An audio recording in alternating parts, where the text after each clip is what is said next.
Samuel Rivers figured he had about 10 minutes of quiet left before the sun got angry. Chopping wood was a rhythm, a prayer he could feel in his bones. Up, down, split. Up, down, split. For 15 years, this was his life on 12 acres of Tennessee clay that didn't want to be farmed. Him, a tired old horse named Chester, and a few chickens who didn't know any better. He liked the quiet. He'd paid for it with his youth, his peace of mind, in a war nobody remembered anymore. The people in Cedar Falls called him that soldier. They didn't know him, and he made damn sure to keep it that way. He was a ghost on his own land, and that was exactly how he wanted it. Then the silence broke. It wasn't a noise that did it. It was the lack of one. The crickets stopped chirping. The birds went quiet. The air grew heavy like it was holding its breath. Samuel stopped, axe hanging loose in his hand, and the hair on his arms stood straight up.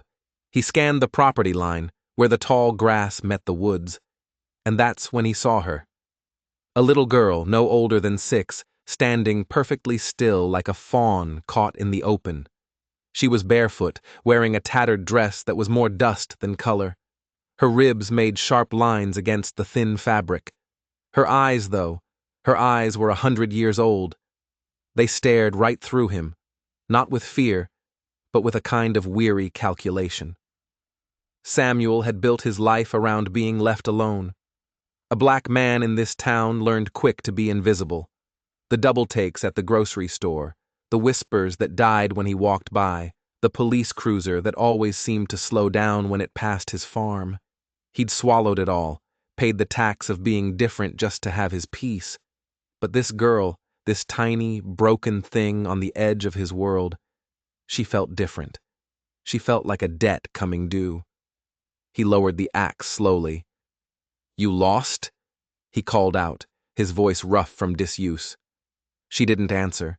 She didn't even blink. She just watched him, trying to decide if he was another monster in a world that was full of them. He knew better than to approach. Wild things spook easy. So he turned his back on her, a sign of trust he wasn't even sure he felt, and walked up the steps to his porch. He left the door wide open. Inside, he cut a thick slice of yesterday's cornbread, wrapped it in a clean rag, and walked back out. He placed the bundle on the porch railing, as far from him as he could get it. Then he sat on the top step, his back to the offering, and stared out at the dirt. He waited. For what felt like an eternity, there was nothing. Then, a sound so faint he almost missed it. The scrape of a bare foot on gravel. She moved like smoke, silent and careful. He could feel her presence behind him. He didn't turn around. He heard her tiny hands take the bread, felt the slight shift in the air as she retreated to the edge of the porch. The only sound was her eating, slow, deliberate bites, like her body had forgotten how. When she was done, he stood up, went back inside, and came out with an old wool blanket. He held it out without looking at her. A small, chapped hand took it from his. He nodded toward a sheltered corner of the porch, behind a rain barrel. She curled up there, a small bundle of misery, and watched him with those ancient eyes until the sun went down. Samuel went inside and bolted the door. He didn't take his boots off. He sat in his chair by the cold stove, his hunting rifle resting across his lap. He told himself it was just for one night. The girl was a stray, and strays move on. But every creak of the old farmhouse, every rustle of wind in the trees, had him sitting bolt upright. He was a soldier again, on watch, waiting for an enemy he couldn't see. He was waiting for whoever had left a child this broken to come looking for her. By morning, he was sure they would. But when he unbolted the door at first light and stepped onto the porch, she was gone. The space behind the rain barrel was empty. The blanket was there, though. It was folded into a perfect, neat square, sitting right in the middle of the top step, and resting on top of it was a small, crudely carved wooden bird, its wings half spread as if in mid-flight. Samuel picked it up. The wood was smooth, worn by small hands. It was impossible. She'd had nothing on her but that thin dress. Where did a starving little girl get a thing like this? He stood there on the porch for a long time, the wooden bird feeling heavy in his palm, and knew, with a certainty that chilled him to the bone, that this was not over. For 4 days, the silence on the farm was different. It wasn't peaceful anymore. It was loud. It was empty. Samuel found himself looking at the property line, listening for footsteps that weren't there. He put the small wooden bird on the mantelpiece, where it seemed to watch him with unblinking wooden eyes. He kept the folded blanket by the door. He told himself it was just in case, but he didn't know what he was waiting for. Every time his horse, Chester, snorted or stamped his feet, Samuel's head would snap up, his hand moving toward the rifle that was now never far from his side. His carefully constructed solitude had been shattered by a ghost. On the afternoon of the 4th day, Chester started making a fuss in his stall. A real ruckus. Not his usual impatient snorting for dinner, but a nervous, agitated sound. Samuel put down the feed bucket he was carrying and walked to the edge of the barn, squinting into the glare of the setting sun. 2 figures were walking slowly through the tall grass at the edge of his property. The girl was one of them. Same dusty dress, same haunted eyes. But this time, she wasn't alone. Walking beside her, with one hand resting on the child's shoulder, was a woman. She moved with a stiff, careful grace, like someone who lived with constant pain. Her clothes were worn, hanging off a frame that was too thin. Her face was pale and gaunt, but her eyes held the same wary intelligence as her daughter's. Samuel didn't move. He just watched them approach. He could see the yellow and purple bruises mottling the woman's neck, just above her collar. He could see the way she held her left arm slightly bent, as if it had been broken and hadn't healed right. The girl, he still didn't know her name, stayed pressed against the woman's leg, the 2 of them looking like a single, broken entity that had washed up on his shore. They stopped about 20 feet away. "We ain't looking for charity," the woman said. Her voice was surprisingly steady, but laced with an exhaustion so deep it seemed to come from her very soul. "Just looking for a place to stop running." Samuel looked at her face, at the desperation she was trying so hard to hide. He looked at the little girl, who was staring at him without a trace of fear. He thought about the empty cabin, the folded blanket, the strange wooden bird on his mantel. He thought about the crushing loneliness he had called peace for 15 years. Without a word, he turned and walked back to his cabin. He pulled the door open wide, letting the warm light from inside spill out onto the porch. He didn't look back to see if they were following. He just left it open, an invitation and a dare. He heard a moment's hesitation, then the soft crunch of footsteps on the gravel path. "I'm Sarah," the woman said from behind him. "This is Emma." Samuel stood in the doorway and nodded once. Samuel. It was a simple exchange, but in the quiet of that evening, with the shadows growing long, he knew that with those 3 words, his entire world had just been turned upside down. Something had ended, and something else was just beginning. The inside of the cabin was warm, not just from the fire in the hearth, but from a deeper, lived-in warmth that Sarah hadn't felt in years. The air smelled of wood smoke and beef stew. Samuel was already at the stove, ladling their dinner into 3 bowls, his back to them. Emma clung to her mother's skirt, but her wide eyes were taking everything in, mapping the exits, gauging the threat level. It was a habit she'd learned young. "We won't be a burden," Sarah said, her voice tight, "just for a night, to get our strength back." Samuel set the bowls on the small wooden table. He didn't ask if they were hungry. The answer was carved into their faces. They ate without speaking. The stew was the best thing Sarah had tasted in 2 years. She made herself eat slowly, fighting the urge to devour it like an animal. Across from her, Emma mimicked her, taking small, careful bites, but her eyes never left her bowl. After dinner, Sarah insisted on washing up. As she rolled up her sleeves, Samuel saw the landscape of old and new bruises that covered her forearms. She worked with a silent efficiency that told him she was used to earning her keep. Later, he laid out the extra blankets on the floor near the stove. There was only one bed, and it was his. Emma's face lit up at the sight of the clean, soft wool. For her, it was a luxury beyond imagining. As the fire died down to glowing embers, Sarah sat beside her sleeping daughter, brushing the dirt from her matted hair with her fingers. Samuel sat in his chair, cleaning his rifle, the clicks of the metal components loud in the quiet room. "You got a family?" Sarah asked the darkness. "Had one," Samuel said, his voice flat. He didn't offer more, and she didn't ask. They understood each other. Some doors are best left closed. Later, in the deep of the night, he heard a soft noise. He was instantly awake, his hand on the rifle beside his chair. Sarah was sitting up, her body silhouetted by the dying fire. "You sure about this?" she whispered, her voice trembling slightly. "Letting us in." Samuel stared into the embers. "Ain't done nothing yet." "You gave us a roof," she said. "You gave us food. In our world, that's everything." He didn't have an answer for that. He just sat there, listening to the sound of her breathing, of Emma's soft sighs in her sleep. He was a man who had built a fortress around his heart, and in a single day, a 6-year-old girl and her broken mother had walked right through the gates. He told himself it was temporary. He told himself they'd be gone in a day or two.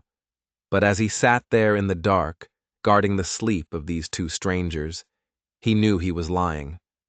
He was in this now, and he had no idea what kind of darkness had followed them to his door. Morning came slowly, filtering through the cracks in the cabin walls.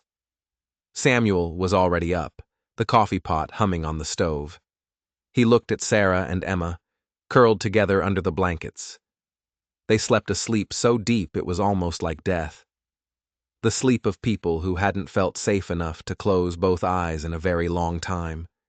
He pulled on his boots and went outside to do his chores. The air was cold and sharp. He fed the chickens, gave Chester his oats, his mind 1,000 miles away. He thought about the 40 miles of road between here and Baker's Ridge, the town they'd said they came from. No one walked that far with a child unless they were running from the devil himself. When he came back inside, Sarah was up, washing her face in the basin. "I can cook," she offered, not as a question, but a statement. "Been doing for myself since I was a girl." Samuel just nodded toward the skillet. "Eggs are in the cooler." She moved around his small kitchen like she'd been born in it. He watched from the doorway as she cooked, her movements efficient and sure. There was a strength in her he hadn't seen the night before. This wasn't a victim. This was a survivor.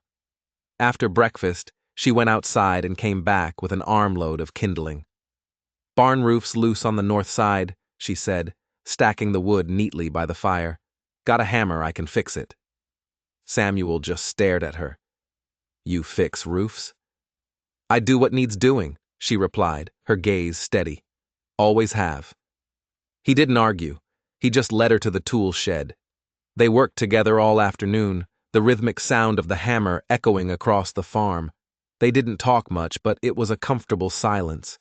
She didn't ask about his past, and he didn't ask about hers. The bruises on her arms were story enough. That night, after a dinner of soup and fresh cornbread, Sarah found him on the porch, smoking his pipe. She wrapped her arms around herself against the evening chill and stared out at the darkening woods.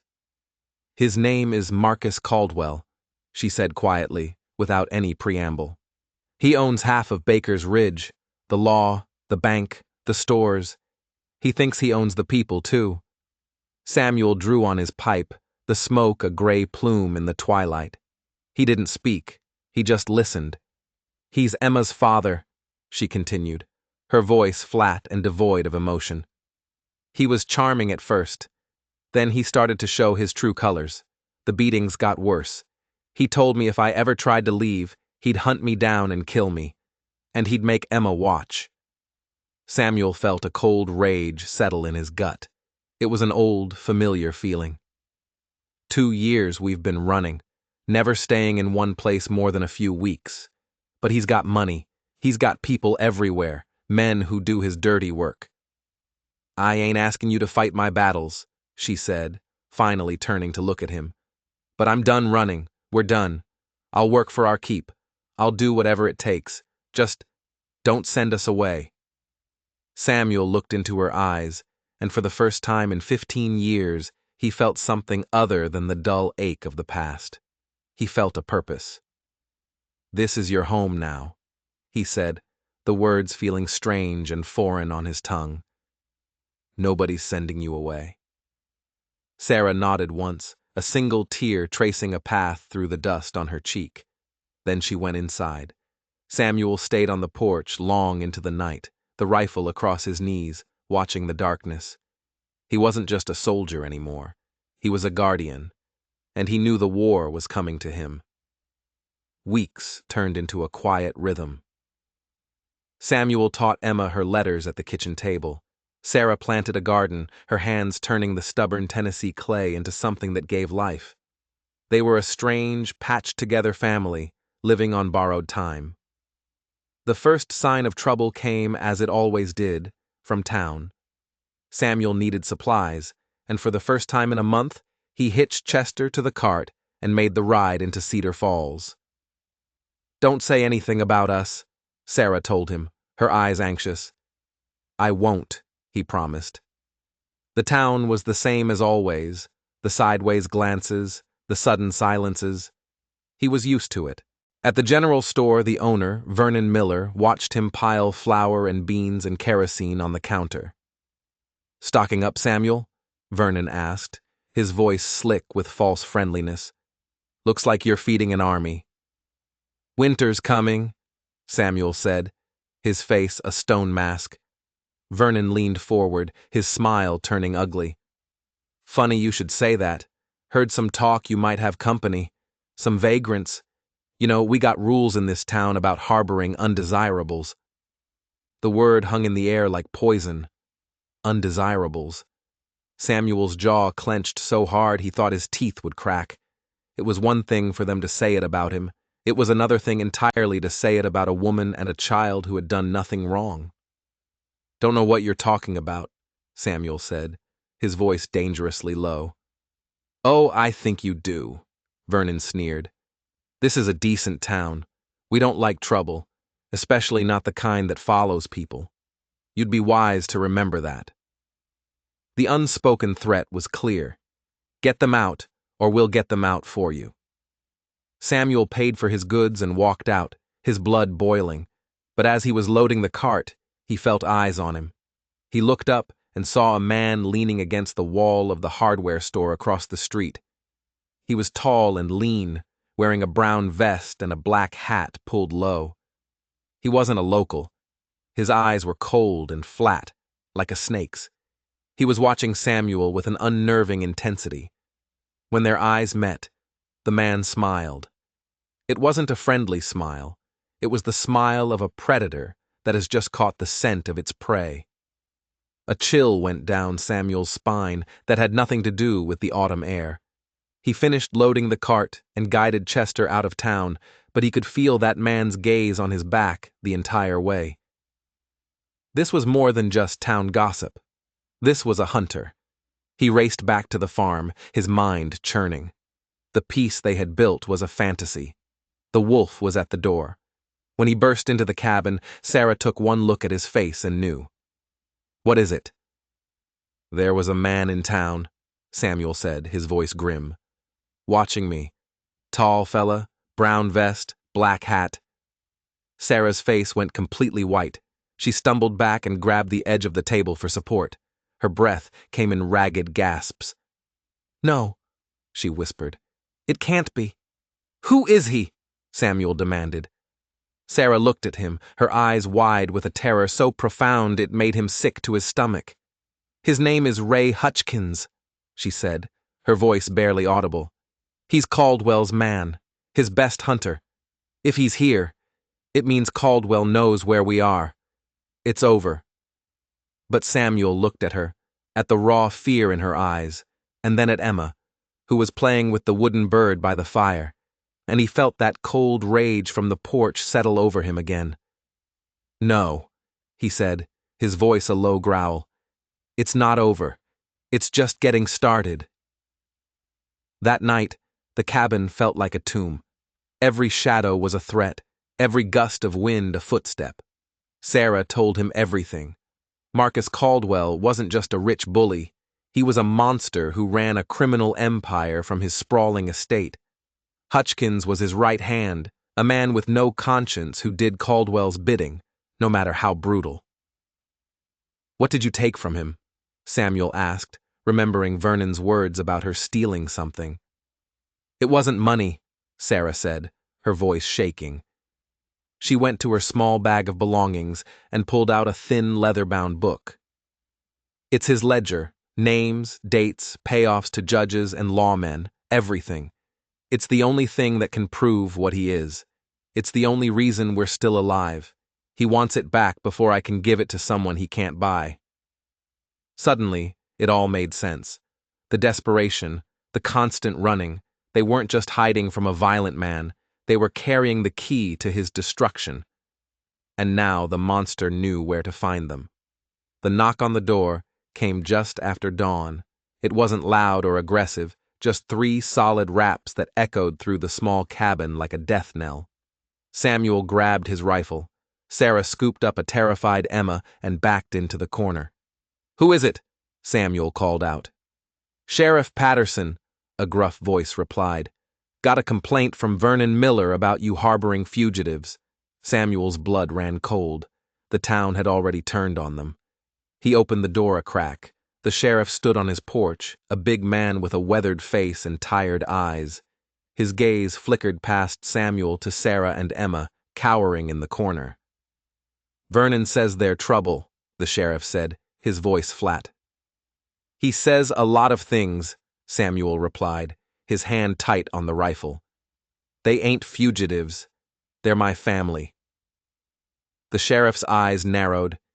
He looked from Samuel's defiant face to Sarah's terrified one. He was a man who had seen his share of trouble in Cedar Falls, and he could smell a lie a mile away. He could also smell the truth. "This man they're running from," he said, his voice low. "Caldwell, he's got long arms, longer than the law in most places."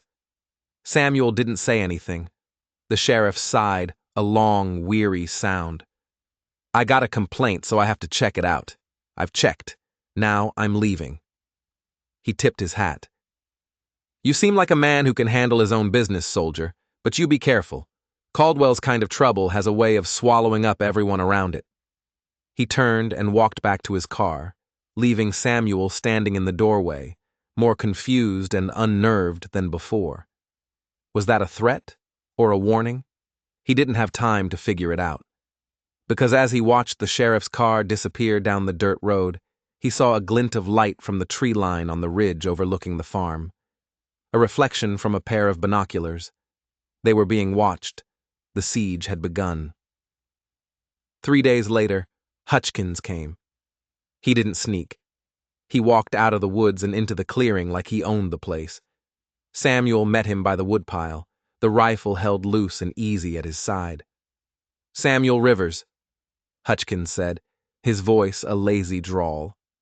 It wasn't a question. "I'm here for the woman, the girl, and the book. Mr. Caldwell is a forgiving man. He's willing to let you walk away from this." "They're not going anywhere," Samuel said. Hutchkins's cruel smile returned. "That's a shame. I heard you were a war hero, some brave soldier, but you're no match for Mr. Caldwell. He owns this county. He owns the sheriff. He owns that sniveling little worm Miller in the general store. You think you're protecting them? You're just getting them killed slower." "Get off my land," Samuel said, his voice quiet. "This ain't your land anymore, boy," Hutchkins sneered, and the word hit Samuel like a punch to the gut. "This is Caldwell's land now. He sent me here to collect his property, and if you're standing in the way..." His hand drifted down toward the pistol on his hip, but Samuel was faster. The rifle was up and leveled at Hutchins's chest before the man could even clear his leather. "I buried men better than you in soil a lot worse than this," Samuel said, his voice cold as the grave. "You take one more step, and I'll send you to meet 'em." Hutchins froze. He saw the look in Samuel's eyes. It wasn't anger. It wasn't fear. It was the dead, empty calm of a man who had been to hell and back and was not afraid to go again. Hutchins slowly raised his hands. "You made a mistake," he hissed. "Caldwell doesn't forget. He'll send more men. He'll burn this place to the ground with all of you in it." He backed away slowly, his eyes filled with hate, and disappeared back into the woods. Samuel stood there for a long time, the rifle sight trained on the trees. The threat wasn't empty. Hutchins was just the scout. The army was coming. He went inside. Sarah was standing by the window, her face ashen. "He's right," she whispered. "We can't win." "We're not going to win by hiding," Samuel said, his mind racing. He looked at the ledger on the table, then at Sarah's face. An idea, a desperate, insane idea, began to form in his mind. He had to do the one thing they thought he'd never do. He had to take the fight to them. He had to trust the one man he was sure he couldn't. "Get your things," he said to Sarah. "We're going to see the sheriff." The ride into town was the longest of Samuel's life. He had Sarah and Emma huddled in the back of the cart, covered by a canvas tarp. The ledger was wrapped in oilcloth and tucked inside his coat. Every shadow seemed to hold a threat. He half expected Hutchins and his men to step out of the woods at any moment. When they reached the sheriff's office, he left Sarah and Emma in the cart, hidden in the alley. "If I'm not back in 10 minutes, you run," he told her. "Don't look back." He walked into the office. Sheriff Patterson was sitting at his desk, staring at a stack of paperwork. He looked up when Samuel entered, his face unreadable. "Back so soon?" the sheriff asked. "Thought I told you to stay out of trouble." Samuel didn't waste time. He walked to the desk, pulled out the ledger, and laid it on the blotter. "Her name is Sarah Jenkins. The girl is Emma. The man they're running from is Marcus Caldwell. This is his book. Everything he's ever done. It's all in there." The sheriff stared at the book, then up at Samuel. His face was a stone mask. For a long, terrible moment, Samuel thought he'd made a fatal mistake. He thought of Hutchins's boast. "He owns the sheriff." Then the sheriff reached out a hand and slowly opened the ledger. He flipped through a few pages, his eyes scanning the neat columns of names and numbers. A low whistle escaped his lips. "I've been trying to get this son of a bitch for 5 years," he said, his voice a low rumble. "Could never make anything stick. He always had someone on his payroll to make evidence disappear." He looked up at Samuel, and for the first time, Samuel saw something in the man's eyes besides weariness. He saw the flicker of a lawman who hadn't given up yet. "He knows you have this," the sheriff said. "He knows you're here." "His man Hutchins told me he owns you," Samuel said, testing him. The sheriff's jaw tightened. "A lot of people think that. Caldwell pays me just enough to look the other way on his small stuff. He thinks it keeps me loyal." He leaned forward. "But he doesn't know I've been sending every dime he gives me to my sister in Ohio for her boy's medical bills. Caldwell thinks he's buying my silence. What he's really been doing is funding his own downfall." The sheriff stood up. "Hutchins will know you came to me. They'll hit your farm tonight. They'll be coming to kill you all and burn that book." A grim plan began to form. "Go home, Samuel. Act like nothing's changed. Bar the doors, keep your head down, and pray your soldier skills are as good as they say." Samuel looked at him, confused. "What are you going to do?" The sheriff smiled, a thin, cold smile that didn't reach his eyes. "I'm going fishing, and I'm going to use the biggest damn worm I can find as bait." As Samuel left the office, he saw them across the street. Hutchins and Vernon Miller, standing in the shadows of the alley beside the general store. Their eyes were fixed on the sheriff's office, on him. They knew. The trap was set. Now, all he had to do was survive the night. The farm was eerily quiet when they got back. The sun was setting, painting the sky in bloody shades of orange and red. It felt like the world was holding its breath. Samuel boarded the windows and barricaded the door. He gave Sarah the small pistol he kept in a drawer.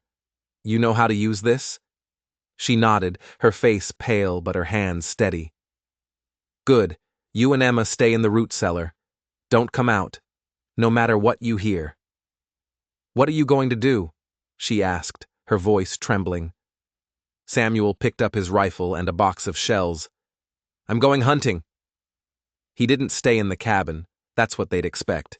He slipped out the back and disappeared into the shadows of the barn. He was back in his element now. The darkness was his ally. He was a soldier again. He lay in the hayloft, the rifle resting on a bale of hay, his eyes scanning the tree line. He didn't have to wait long. 3 trucks pulled up the dirt road just after midnight, their headlights off. 6 men, including Hutchkins, got out. They moved with a quiet, professional arrogance. They thought they were coming for a farmer. They had no idea they were walking into a soldier's kill zone. They surrounded the cabin, ready to storm it. "Light it up," Hutchkins ordered. One of the men threw a torch onto the porch roof. The dry wood caught instantly. The flames began to lick up the side of the cabin. But Samuel wasn't watching the fire. He was watching the men. He took a deep breath, let it out slow, and squeezed the trigger. The first shot took out the man with the torch. He crumpled to the ground without a sound. The other men scattered, diving for cover, firing blindly at the dark cabin. They had no idea where the shot had come from. Samuel worked with cold, detached efficiency.